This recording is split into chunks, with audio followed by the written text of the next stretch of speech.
आपको इसमें मेजरमेंट करने की बजाय, उसकी नाप तोल करने की बजाय, क्योंकि कई हजार संख्याओं में वहां पे नर्व्स का एंड होता है, क्लस्टर है वहां पे नर्व्स का, जिसकी कनेक्टिविटी, इसका कनेक्शन पूरी ऑल ओवर बॉडी में एक फ्लो की तरह बहता है। तो वहां पे सेंसिटिविटी उसे बहुत ज्यादा महसूस होती है। फीमेल के मोस्ट सेंसिटिव अंगों में से एक होता है ये ब्रेस्ट और उसके निप्पल। तो इसे सिर्फ सेक्सुअल ऑब्जेक्ट की तरह ही ना देखे, ये वही अंग है जिस पर कोई नन्ही सी जान निर्भर करती है, सांस लेती है, अपना जीवन आगे का शुरू करती है। जो पेट से बाहर आ जाता है बच्चा, कुछ भी जब आप उसके साथ एक्ट करोगे, प्ले करोगे, उसे फिंगर से ऐसे दबाओगे या लिक करोगे, टंग से किस करोगे, स्मूच करोगे, मतलब लिकिंग किसिंग जो भी करोगे, वो अपना रिस्पॉन्ड देगी। वो हार्ड हो जाएंगे निप्पल वहां पे, वो सेंसिटिविटी बढ़ने की वजह से। और ऐसा नहीं कि सेक्सुअल एक्टिविटीज के दौरान ये अपना एक रिएक्शन देते हैं और ये जो निप्पल है ये हार्ड हो जाते हैं। बदलते हुए मौसम की वजह से भी ऐसा होता है, टेम्परेचर की वजह से। अगर सर्दी है बहुत ज्यादा और आपको शिवरिंग हो रही है। अब एक और सवाल लोगों के दिमाग में चलता है, निप्पल हार्ड क्यों हो जाते हैं? हमेशा तो नहीं रहते, बड़े सॉफ्ट रहते हैं, लेकिन कभी कभी कुछ सिचुएशन के अकॉर्डिंगली, कुछ परिस्थितियों के अनुरूप, कुछ साइकोलॉजिकल फिजिकल स्टिमुलेशन के दौरान, सेक्सुअल एक्टिविटीज के दौरान जब आप उसे टच करते हैं, सक करते हैं, लिक करते हैं, तो उसमें सेंसिटिविटी क्रिएट होती है, जिसकी वजह से वो अपना रिस्पॉन्स करते हैं और रिस्पॉन्स में वो हार्ड हो जाते हैं। फीमेल निप्पल बहुत ही अमेजिंग होते हैं, जो दो लोगों की इंटीमेसी के दौरान फिजिकल प्लेजर बढ़ाने का काम करते हैं। लोगों के अंदर एक एक्साइटमेंट तो रहती है ब्रेस्ट को लेकर, उनके साइज और शेप को लेकर, उनके निप्पल के कलर को लेकर। बहुत से सवाल लोगों के दिमाग में चलते हैं, ना केवल मेल के बल्कि फीमेल के माइंड में भी। तो आज मैं उसी से रिलेटेड कुछ मिथ आपके दूर करने वाली हूँ और कुछ सवालों के जवाब आपको इस वीडियो में मिलने वाले हैं। ये वीडियो बहुत ही इंफॉर्मेटिव और रोचक होने वाला है, मेल और फीमेल दोनों के लिए। अगर इसे स्किप करेंगे तो आपका ही लॉस होगा, तो बने रहिए इस वीडियो में, लास्ट तक इस वीडियो को देखिएगा जरूर।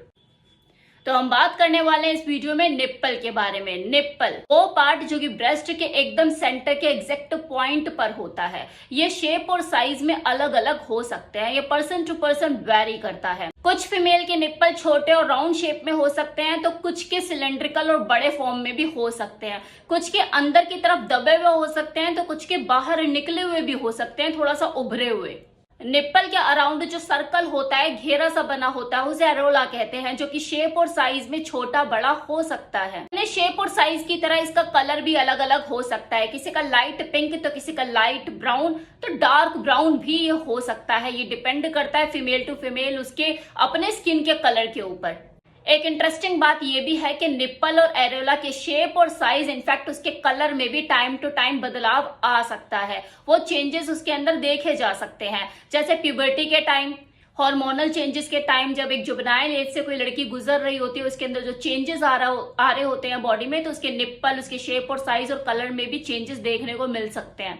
प्रेगनेंसी के दौरान, पोस्ट प्रेगनेंसी के दौरान, ब्रेस्ट फीडिंग के दौरान, जब आप अपने बच्चे को दूध पिला रहे होते हैं, और मेनोपॉज के टाइम भी। और एजिंग प्रोसेस तो ऐसा है ना कि जिसमें आपकी पूरी बॉडी के अंदर चेंजेस देखने को मिलते हैं, सिर्फ ब्रेस्ट ही क्या। तो इनके शेप और साइज और कलर को लेकर ही जो निरंतर चेंजेस आते रहते हैं, इसकी वजह से इनका कोई एक सिंगल स्टैंडर्ड नहीं है कि ये हमेशा ऐसे दिखेंगे, ऐसे लगेंगे और जिंदगी भर ऐसे ही रहेंगे। और वैसे भी एक फीमेल बॉडी के अंदर जो चेंजेस है, ये कंपैरिजन ऑफ मेल बॉडी ज्यादा देखने को मिलते हैं, ये निरंतर बदलती रहती है। कुछ फीमेल के निप्पल के अराउंड हेयर ग्रोथ देखने को मिलती है, जो कि कम्प्लीटली नॉर्मल है।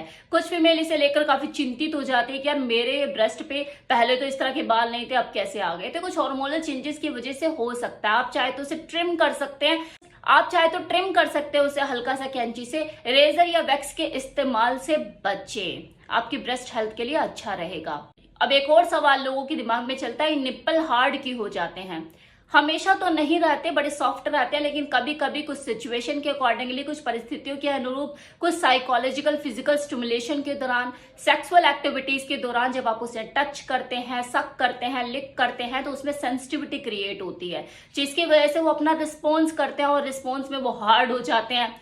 क्योंकि कई हजार संख्याओं में वहां पे नर्व्स का एंड होता है, क्लस्टर है वहां पे नर्व्स का, जिसकी कनेक्टिविटी, इसका कनेक्शन पूरी ऑल ओवर बॉडी में एक फ्लो की तरह बहता है। तो वहां पे सेंसिटिविटी उसे बहुत ज्यादा महसूस होती है। फीमेल के मोस्ट सेंसिटिव अंगों में से एक होता है ये ब्रेस्ट और उसके निप्पल। कुछ भी जब आप उसके साथ एक्ट करोगे, प्ले करोगे, उसे फिंगर से ऐसे दबाओगे या लिक करोगे, टंग से किस करोगे, स्मूच करोगे, मतलब लिकिंग किसिंग जो भी करोगे वो अपना रिस्पॉन्ड देगी, वो हार्ड हो जाएंगे निप्पल वहां पे, वो सेंसिटिविटी बढ़ने की वजह से।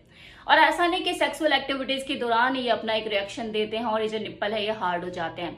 बदलते हुए मौसम की वजह से भी ऐसा होता है, टेम्परेचर की वजह से। अगर सर्दी है बहुत ज्यादा तो उस वक्त भी आपके जो निप्पल्स हैं ये हार्ड हो जाते हैं। शायद आपने नोटिस किया, और अगर नहीं किया है तो विंटर आ ही रहा है, आप टच करके देख सकते हैं। जब बहुत ज्यादा ठंड पड़ेगी तो आप देख सकते हैं, आपको वहां पे थोड़ी सी हार्डनेस देखने को मिलेगी।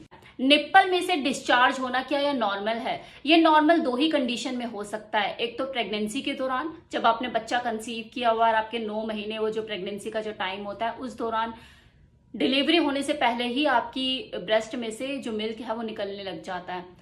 उस वक्त ये बहुत नॉर्मल सी चीज है। उस दौरान ब्रेस्ट में से डिस्चार्ज होना बहुत ही नॉर्मल है कि भले ही बच्चा अभी पेट से बाहर नहीं आया, लेकिन आपकी जो ब्रेस्ट में जो मेमोरी ग्लैंड है वो तो एक्टिव है, वो दूध बना रही है, प्रेशर बन रहा है, तो वो डिस्चार्ज हो रहा है, तो काफी नॉर्मल है। पोस्ट प्रेगनेंसी के बाद जब आप ब्रेस्ट फीडिंग कराती है अपने बच्चे को तो दूध निकलेगा ही और डिस्चार्ज होगा ही।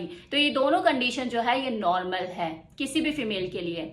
इन दोनों कंडीशन के अलावा अगर आपके ब्रेस्ट में किसी तरह का पेन होता है और साथ में अगर आपके ब्रेस्ट में से कोई वाटरी डिस्चार्ज निकलता है या फिर कोई मिल्की डिस्चार्ज, येलो ग्रीन या रेड ब्राउन कलर का भी डिस्चार्ज अगर निकलता है, तो ये चिंता का विषय है। उस वक्त आपको डॉक्टर से कंसल्ट करने की जरूरत है, क्योंकि ब्रेस्ट में कई बार इन्फेक्शन हो जाता है। ब्रेस्ट में किसी प्रकार का कोई इन्फेक्शन हो सकता है, या आप कोई दवाइयां ले रहे हो, उस दवाइयों का साइड इफेक्ट आपको हो सकता है, जिसकी वजह से आपकी ब्रेस्ट में से इस तरह का डिस्चार्ज या वो मिल्की या वाटरी डिस्चार्ज आपकी ब्रेस्ट में से हो रहा हो। ब्रेस्ट कैंसर का भी कोई सिम्टम हो सकता है, तब भी ये ब्रेस्ट में से डिस्चार्ज होना स्वाभाविक है। दो कंडीशन को छोड़ के प्रेगनेंसी और पोस्ट प्रेगनेंसी आपके निप्पल में से आपको किसी भी तरह का कोई डिस्चार्ज देखने को मिलता है, फिर वो चाहे मिल्की हो, वाटरी हो, येलो ग्रीन हो या रेड ब्राउन, किसी भी तरह का ब्लड स्टेन जैसा आपको कुछ भी देखने को मिलता है, आप जल्द से जल्द डॉक्टर से कंसल्ट करें। किसी तरह की इंटरनल इन्फेक्शन का संकेत हो सकता है, ब्रेस्ट कैंसर का संकेत हो सकता है, कुछ भी। जाते जाते मैं यही कहूंगी कि जो ब्रेस्ट है वो किसी भी फीमेल बॉडी का एक खूबसूरत अंग होता है जो उसकी खूबसूरती में चार चांद लगाता है। ये किसी भी शेप और साइज कलर का हो सकता है। आपको अपने फीमेल पार्टनर के ब्रेस्ट के शेप और साइज को लेकर नाप तोल करने की बजाय उससे आनंद उठाना चाहिए, उससे प्ले करना चाहिए, उसकी तारीफ करना चाहिए, क्योंकि ये ही वो अंग है जो मेल और फीमेल के बीच में एक डिफरेंस क्रिएट करता है। सिर्फ सेक्सुअल ऑब्जेक्ट की तरह ही ना देखे, ये वही विशेष अंग है जिसके ऊपर कोई नन्ही सी जान निर्भर करती है। अपने खान पीन के लिए पैदा होते ही तो वो खाना नहीं खा पाता ना कि हाँ रोटी सब्जी खा रहा है, उसका तो फूड यही है जो यहीं से निकल के उसके मुंह में जाता है। तो इसे सिर्फ उसी तरीके से ना देखें, इसको सम्मान दे, इसको वैल्यू दे, इसे प्यार कीजिए।